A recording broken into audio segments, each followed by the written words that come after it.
Hello friends, my name is doctor Sushil Rajput. I am child specialist at life care hospital Amravati. आज बहुत ही interesting topic है और काफ़ी सारे पेरेंट्स मुझे पूछते हैं कि कौन सी वैक्सीन देनी चाहिए, कहाँ देना चाहिए, गवर्नमेंट सेटअप में या फिर प्राइवेट सेटअप में, और अगर देना चाहिए तो उनमें क्या डिफरेंस है गवर्नमेंट में या फिर प्राइवेट में। वीडियो को अंत तक के देखना ताकि आपके पूरे कंसेप्ट क्लियर हो जाएंगे कौन से वैक्सीन देनी चाहिए। इसके अलावा कॉस्ट वाइज फाइनेंस क्या आपको पड़ेगा वैक्सीन्स के। तो सबसे पहले तो वैक्सीन्स क्यों देनी चाहिए, क्योंकि अगर हम हिस्ट्री में जाएं 19th सेंचुरी में और 20th सेंचुरी में जाएं तो काफ़ी सारे पैंडमिक्स और एपिडेमिक्स हुए हैं, जैसे कि cholera outbreak, Asian flu, swine flu, plague, polio, HIV, तो और हाल ही में कोरोना, सब कोरोना को तो पता ही है सबका, कोविड-19। तो इनमें जो आउटब्रेक्स हुए हैं, इनमें जो मिलियंस ऑफ डेथ्स हुई हैं, इनको रोकने के लिए, जिसमें क्योर नहीं होता है, तो हमें वैक्सीन्स देना बहुत ज़रूरी है ताकि बहुत सारे डेथ्स रुके और काफ़ी बच्चों को या बड़ों को सबको प्रॉब्लम कम हो। वैक्सीन्स क्या होते हैं? वैक्सीन्स एक छोटा सा प्रिपरेशन रहता है मेड बाय किल्ड एजेंट्स या लो पावर माइक्रो ऑर्गेनिज्म, जिससे देने से, इंजेक्शंस या ओरल फॉर्म में देने से इम्यून सिस्टम ह्यूमन बीइंग की बढ़ जाती है और उससे बीमारी होने के चांसेस फ्यूचर में कम हो जाते हैं। तो सबसे पहला वैक्सीन किसने डिस्कवर इन्वेंट किया था, वो है डॉक्टर एडवर्ड जेनर इन 1796। वैक्सीन्स का इन्वेंशन हुआ था। उसके बाद काफ़ी सारे बीमारियों के हिसाब से वैक्सीन्स इन्वेंट होते गए और एज पर दैट गवर्नमेंट उसके प्रोग्राम्स चलाती गई, यूनिवर्सल प्रोग्राम चलाती गई, मल्टीपल, जैसे pulse polio programme, smallpox eradication programme, cholera eradication programme, और इसमें काफ़ी सफलता भी मिली। जैसे कोलेरा भी आपको केसेस नहीं मिलेंगे, हाल ही में आपको स्मॉल पॉक्स तो मिलेगा ही नहीं। इसके अलावा पल्स पोलियो भी इंडिया फ्री हो गया है। तो ये इरेडिकेशन प्रोग्राम्स बहुत ज़रूरी है और ये मुमकिन हुआ है वैक्सीन्स के ज़रिए। तो वैक्सीन्स का इम्पोर्टेंस अभी आपको समझ में आ गया होगा क्यों देना ज़रूरी। तो WHO के हिसाब से जो बच्चे जन्म ले रहे हैं टिल एज ऑफ 13 ईयर्स तक के वैक्सीन देना बहुत ज़रूरी है ताकि बच्चों को आने वाले कल में, फ्यूचर में बीमारियां ना हो। तो कितने वैक्सीन हैं, ये चार्ट दिया है WHO के हिसाब से 19 वैक्सीन हैं। ये चार्ट काफ़ी कॉम्प्लिकेटेड लगेगा आपको, बट इसको मैं सिंपल कर देता हूँ।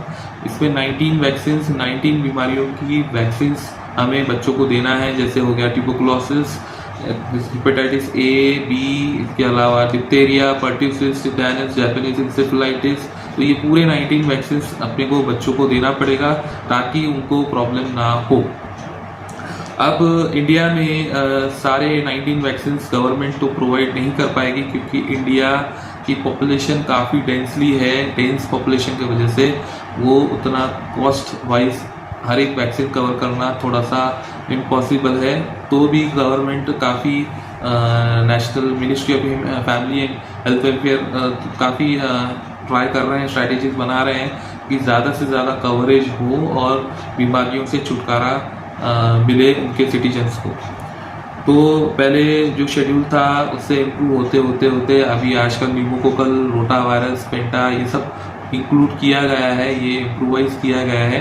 पहले इतना नहीं था, लेकिन अभी बहुत सारे एडिशनल वैक्सीन मिल गए। तो गवर्नमेंट ने सिर्फ इसेंशियल वैक्सीन को ही टारगेट किया है और उन बीमारियों का जिसके ज़्यादा चांसेस हैं फैलने के और जो खतरनाक बीमारियां हैं, जैसे हो गई tuberculosis, diphtheria, tetanus, pertussis, hepatitis B, इसके अलावा मीजल्स, रूबेला, ये खतरनाक बीमारियों को ही tackle, pneumococcal, JE, Japanese injection polio. तो ये खतरनाक बीमारियों को रोकने के लिए 12 वैक्सीन ओनली अवेलेबल है गवर्नमेंट में, और रेस्ट ऑफ 7 वैक्सीन जो हैं, जिसको हम एडिशनल वैक्सीन बोलेंगे या फिर एक्स्ट्रा वैक्सीन बोलेंगे या ऑप्शनल वैक्सीन बोलेंगे, वो आपको प्राइवेट में लेनी पड़ेगी। वो प्राइवेट में अवेलेबल है, सारी वैक्सीन प्राइवेट में अवेलेबल है, बट जो नहीं अवेलेबल है वो आप उधर ले सकते हैं। कौन सी 7 एडिशनल वैक्सीन हैं? वो है influenza, mumps, hepatitis A, typhoid, chickenpox, meningococcal और HPV वैक्सीन। तो अब हम जाएंगे शेड्यूल वाइज गवर्नमेंट में और प्राइवेट में कौन सी वैक्सीन मिलती हैं और एज वाइज।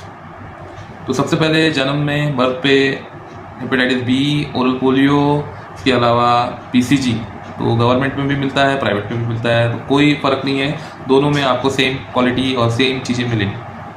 इसके बाद जाएंगे 1.5 महीना मतलब 6 वीक्स में, तो पेंटा, ओरल पोलियो, रोटा, injection polio, injection pneumococcal government में भी मिलेगा, प्राइवेट में भी मिलेगा। ओनली थिंग प्राइवेट में आपको पेनलेस वैक्सीन मिलेगी, तो पेनलेस वैक्सीन के लिए आपको एडिशनल चार्जेस देने पड़ेंगे।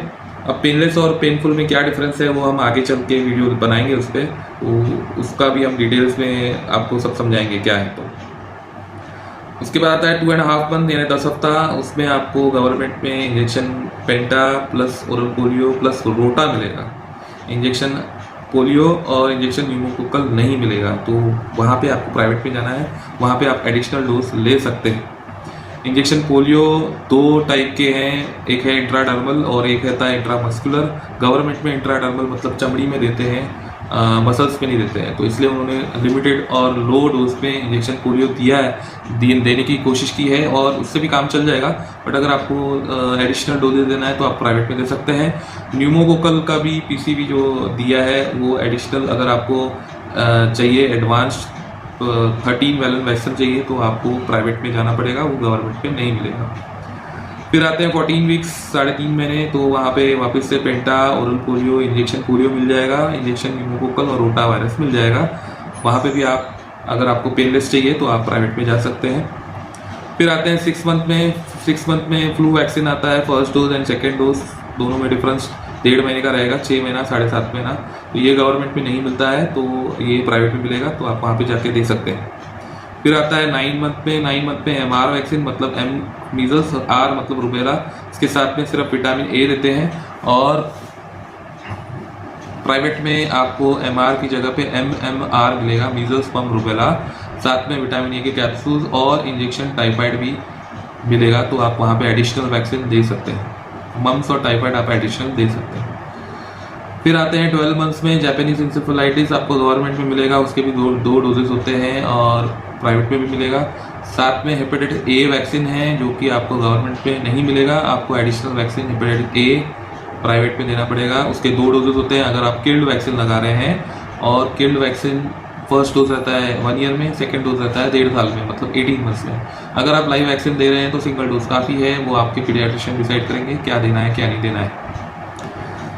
इसके बाद आता है 15 मंथ्स। 15 मंथ्स में MMR वैक्सीन प्राइवेट में देना पड़ेगा, सेकेंड डोज, और उसके साथ में चिकन पॉक्स का वैक्सीन। चिकन पॉक्स वैक्सीन के 2 डोजेज होते हैं 1.5 महीने के गैप में, मतलब 15 महीना और 16.5 महीना, तो आपको वो प्राइवेट में मिलेगा, गवर्नमेंट में नहीं मिलने वाला है। गवर्नमेंट में सिर्फ और सिर्फ मिलेगा MR सेकेंड डोज, वो भी कहीं अवेलेबल है कहीं नहीं अवेलेबल है, कौन से स्टेट में अवेलेबल है कौन सी सिटी में है कहीं नहीं है, तो वो अगर नहीं अवेलेबल है तो आप प्राइवेट में जाके लगा सकते हैं। 18 मंथ्स में आपको पेंटा या क्वाड्रावैक मिलेगा गवर्नमेंट में, इसके अलावा ओरल पोलियो मिलेगा और एक इंजेक्शन न्यूमोकोकल मिलेगा। वहीं प्राइवेट में आपको इंजेक्शन न्यूमोकोकल, पेंटा, ओरल पोलियो और इसके अलावा इंजेक्शन पोलियो आप दे सकते हैं प्राइवेट में। 2 ईयर्स में आपको गवर्नमेंट में कुछ भी नहीं मिलता है, तो आप एडिशनल वैक्सीन मेनिंजोकोकल वहाँ पे दे सकते हैं प्राइवेट में। हर साल 3rd ईयर 4th ईयर में आपको फ्लू वैक्सीन बारिश के पहले जून जुलाई में लेना चाहिए, जो कि गवर्नमेंट में नहीं मिलता है, तो आप वो प्राइवेट से ले सकते हैं। 5th ईयर में गवर्नमेंट में सिर्फ DPT वैक्सीन मिलेगा, जो कि प्राइवेट 5th ईयर में गवर्नमेंट में आपको सिर्फ DPT वैक्सीन मिलेगा, प्राइवेट में आपको DPT के अलावा इंजेक्शन इन्फ्लुएंजा B, इसके अलावा इंजेक्शन टाइफाइड और इंजेक्शन पोलियो भी मिलेगा, तो आप वहाँ से एडिशनल वैक्सीन ले सकते हैं। उसके बाद डायरेक्ट आता है 10 ईयर्स, तो DT वैक्सीन रहता है जो कि आपको गवर्नमेंट में मिल जाएगी, प्राइवेट में भी मिल जाएगी। उसके बाद आता है 12 ईयर्स में, जो कि इंजेक्शन रूबेला है, जो कि गवर्नमेंट में नहीं मिलती है, तो आपको प्राइवेट जाना पड़ेगा, प्राइवेट में आप दे सकते हैं। उसके बाद आता है 13 ईयर्स में इंजेक्शन HPV, जो कि सर्वाइकल कैंसर के लिए रहता है, गवर्नमेंट में नहीं मिलता है, उसके 2 डोजेज होते हैं 6 मंथ अपार्ट, तो वो भी आपको गवर्नमेंट में नहीं प्राइवेट में मिल जाएगा, तो आप वहाँ से ले सकते हैं। तो इस तरह से ये शेड्यूल वाइज वैक्सीन्स हैं जो कि गवर्नमेंट और प्राइवेट में कौन से अवेलेबल है मैंने यहाँ पे बता दिया है। अब क्या डिफरेंस है, गवर्नमेंट में दिया तो प्राइवेट में दिया, कुछ फ़र्क है कि नहीं है, क्वालिटी वाइज क्या डिफरेंस है, ये बहुत ही इंपॉर्टेंट क्वेश्चन है जो कि मुझे पूछा जाता है। तो मैं आपको क्लियर कर देता हूँ, टोटल 6 डिफरेंस है। तो पहला डिफरेंस ये है कि वैक्सीन्स जो गवर्नमेंट में होती है वो नर्सेस द्वारा लगाई जाती हैं। सिस्टर्स नर्सेस जो रहते हैं ट्रेंड होती हैं, बट वो नर्सेस द्वारा लगाया जाता है। वहीं प्राइवेट में आपको स्पेशल ट्रीटमेंट मतलब डॉक्टर्स ही देते हैं, पूरा प्रिपरेशन से लेकर पूरा डॉक्टर्स प्रिपेयर करते हैं और वो लगाते हैं। दूसरा जो मेजर डिफरेंस है, गवर्नमेंट में मल्टी डोज वायल आता है, मतलब एक ही वायल में 10 डोजेज होंगे, मतलब एक साथ सभी को बुलाया जाता है और वो वैक्सीन निकाल के 10 लोगों को अलग अलग बच्चों को दिया जाता है। वहीं प्राइवेट में ऐसा नहीं रहता है, 1 to 1 रहता है। वायल में एक ही डोज रहेगा, वो एक ही डोज डायरेक्ट बच्चे में दी जाती है और बाकी जो वायल रहता है वो डिस्कार्ड किया जाता है। गवर्नमेंट में आप कभी भी नहीं जा सकते हैं, आपके मन के हिसाब से नहीं जा सकते हैं, वहाँ पे fix date and time provide की जाती है। वहीं प्राइवेट में आप कभी भी जा सकते हैं, डॉक्टर से अपॉइंटमेंट लेके कौन से भी दिन में आप जाके वैक्सीन लगा सकते हैं अपने कंफर्ट और कन्वीनियंस के हिसाब से। गवर्नमेंट में पेनलेस वैक्सीन ऐसी कोई चीज़ नहीं मिलेगी, वहीं प्राइवेट में आपको पेनलेस वैक्सीन मिलेंगे, एडिशनल चार्जेस देने पड़ेंगे। वो उससे बच्चे को सूजन कम होती है और बुखार के चांसेस कम हो जाते हैं, उसे ही पेनलेस वैक्सीन कहा जाता है। गवर्नमेंट में कभी कभी वैक्सीन के आउट ऑफ स्टॉक रहने के चांसेस ज़्यादा रहते हैं, लिमिटेड स्टॉक होता है, तो जो स्टॉक लिमिट होता है या नहीं मिलता है तो आपको फिर अगेन प्राइवेट में जाना पड़ेगा और वो वहाँ पे आपको लगाना पड़ेगा, क्योंकि शेड्यूल्ड डेट पे लगाना सबसे फ़ायदेमंद रहेगा। अगर आप लेट करते हो तो उसके परिणाम कुछ अलग हो सकते हैं। गवर्नमेंट में कोई भी एडिशनल वैक्सीन आपको नहीं मिलेगी, वो सब प्राइवेट में आपको एडिशनल वैक्सीन मिलेंगी जिसके चार्जेस आपको प्राइवेट में पे करने पड़ेंगे। तो गवर्नमेंट में और प्राइवेट में सेटअप में मेजर डिफरेंस है। न्यूमोकोकल के वैक्सीन जो आईआईपी के हिसाब से, इंडियन एकेडमिक पीडियाट्रिक के हिसाब से 4 डोजेस होने चाहिए, तो वो आपको गवर्नमेंट सेटअप में 3 डोज मिलेंगे। इसके अलावा इंजेक्शन पोलियो जो 4 डोजेस होने चाहिए वो आपको गवर्नमेंट में 2 डोजेस मिलेंगे। इसके अलावा MMR वैक्सीन होना चाहिए जो कि आपको गवर्नमेंट में सिर्फ MR वैक्सीन मिलेगा, मतलब मीजल्स और रूबेला, मम्स वगैरह नहीं मिलेगा। कुछ एडिशनल वैक्सीन नहीं मिलेंगे जो मैंने ऑलरेडी बताया है आपको गवर्नमेंट में। और कंबाइंड वैक्सीन जो होते हैं, मतलब जो पेनलेस होते हैं, जो कंबाइंड होते हैं 6 डोजेस मिला के, पेंटा प्लस इंजेक्शन पोलियो, वो भी आपको गवर्नमेंट में नहीं मिलेगा, तो वो आपको सब प्राइवेट में मिलेगा। तो ये मेजर डिफरेंसेस है। अब बहुत इंटरेस्टिंग बात पे आएंगे जो कि सबके पेरेंट्स का टेंशन रहता है, वो है फाइनेंस। कितना कॉस्ट लगता है। अगर मान लो हमने सारी की सारी vaccine till the age of 13 years हम गवर्नमेंट में गए ही नहीं, तो कितना लगेगा, टोटल खर्चा कितना आएगा। तो टोटल खर्चा 13 साल तक के जो आपने अपने बच्चे को वैक्सीन दी है, अगर पेनफुल दिया है तो 53,000 रुपीज़ आएगा, और अगर पेनलेस दिया है तो वो करीबन 70,000 70,000 का पड़ेगा। अगर हमने उस 13 साल को मंथ्स में डिवाइड किया, यानी 156 महीने में, और इस फिगर को हमने 156 महीने से डिवाइड किया, तो प्रति माह आपको पड़ता है वो वैक्सीन 350 से लेके 450 रुपये तक के। तो मुझे लगता है कि इतना ज़्यादा अमाउंट नहीं है अगर पर मंथ के हिसाब से देखा जाए। अब क्यों नहीं है वो मैं आपको आगे बताऊंगा। अब जो पेरेंट्स बहुत ही मतलब फाइनेंशियल इंस्टेबिलिटी है, जिनको गवर्नमेंट में लेना है और कहीं ना कहीं मन लग रहा है कि एडिशनल वैक्सीन भी दी जाए, तो वो partly government partly additional private में दे सकते हैं। उनका जो हमने खर्चा निकाला है 13 ईयर्स तक के, तो टोटल खर्चा 13 साल तक के आता है 34,000 पेनफुल, और अगर पेनलेस लेते हैं तो 37,500 रुपीज़ आता है। और अगर उसको हम मंथली डिवाइड करते हैं, 156 मंथ में से डिवाइड करते हैं, तो 218 रुपये से लेके 250 रुपये प्रति माह के हिसाब से आप अमाउंट दे के वो दे सकते हैं वैक्सीन। अब क्यों मैं ये प्रति महीने के हिसाब से आपको काउंट करवा रहा हूँ, और ये फाइनेंस क्यों मैंने पूरे क्लब करके मैंने यहाँ पे पूरा डिटेल में डिस्क्रिप्शन बॉक्स में पूरे वैक्सीन के चार्जेस दिए हुए हैं। अब ये जो वैक्सीन के चार्जेस दिए हैं वो हर एक state wise, district wise, city wise, doctor wise ये वेरी करेंगे, बट ये अप्रॉक्सीमेटली चार्ज रहेगा, इसके अराउंड ही ये चार्जेस रहते हैं। तो मैंने ये जो फाइनेंस आपको डिफरेंस समझाया है, ये अगर हम लोग अगर कोई किसी कारण बच्चे को वैक्सीन नहीं मिलती है और बच्चा बीमार होता है, सपोज टाइफाइड से बीमार होता है या फिर हेपेटाइटिस से होता है, ए से या चिकन पॉक्स से होता है, तो उसको जो अगर लाइनअप होता है आईसीयू में, उसको जो ठीक करने का जो खर्चा लगेगा अंदाजन 25 से 40 हज़ार रुपये लग सकता है, क्योंकि hospital charge, medical charge, laboratory charge, इसके अलावा मेंटल टेंशन और टॉर्चर अलग, इसके अलावा आपको अपने काम से भी लीव लेना पड़ेगा, उसका खर्चा भी अलग। तो 25 से 40 हज़ार रुपये अगर आप प्राइवेट में जाते हैं ठीक कराने के लिए तो लग सकता है। इन 13 सालों में 1 या 2 बार कभी कभी बच्चे एडमिट होते हैं, तो अंदाजन फिगर जो है वो बढ़ के 80 हज़ार लाख रुपए हो सकती है। तो उससे अच्छा आप ये जो 40 से 50 हज़ार रुपये 13 साल में वैक्सीन दे रहे हैं, जिसमें लॉन्ग टर्म में बच्चे को बीमारी मुक्त फ़ायदा मिल सकता है, इसमें 90 to 95% कवरेज है वैक्सीन से और बच्चा आपका सेहतमंद रह सकता है। तो ये डिफरेंस की वजह से मैंने ये डिटेल आपको बताया है। अब आप डिसीजन ले सकते हैं कि आपके बच्चे को वैक्सीन देना चाहिए या नहीं देना चाहिए, कहाँ देना चाहिए, कितना देना चाहिए, ये आप डिसीजन ले सकते हैं। लेकिन अगर आप मुझसे पूछेंगे, मेरा ओपिनियन जानेंगे, तो मैंने उसको 3 में डिवाइड किया है। अगर आपके फाइनेंस बहुत ही पुअर है तो आप टोटली गवर्नमेंट वैक्सीन दीजिए, प्राइवेट भूल जाइए, जितना आप गवर्नमेंट दे रहे हैं उतना सफिशिएंट है।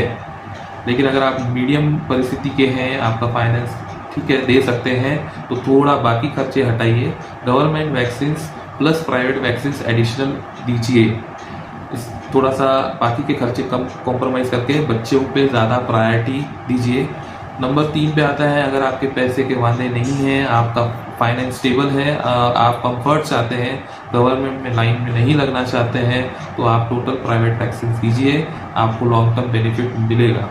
तो ये डिपेंड करता है आपकी प्रायोरिटी कितनी है आपके बच्चे के हेल्थ से कनेक्टेड। आई होप आपके सारे डाउट्स इस वीडियो के ज़रिए क्लियर हुए होंगे। फिर भी कुछ अगर आपको पूछना है तो आप कमेंट बॉक्स में अपनी डाउट्स पूछें, हम डेफिनेटली आपको रिप्लाई करेंगे। अपने फ्रेंड्स और फैमिलीज़ और रिलेटिव्स को फॉरवर्ड करें, ज़्यादा से ज़्यादा शेयर करें, ताकि सारे पेरेंट्स को ये क्रिस्टल क्लियर आइडिया लगे कि कहाँ वैक्सीन देना है, कितना देना है।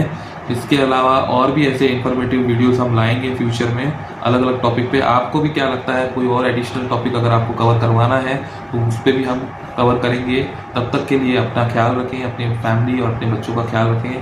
Thank you very much.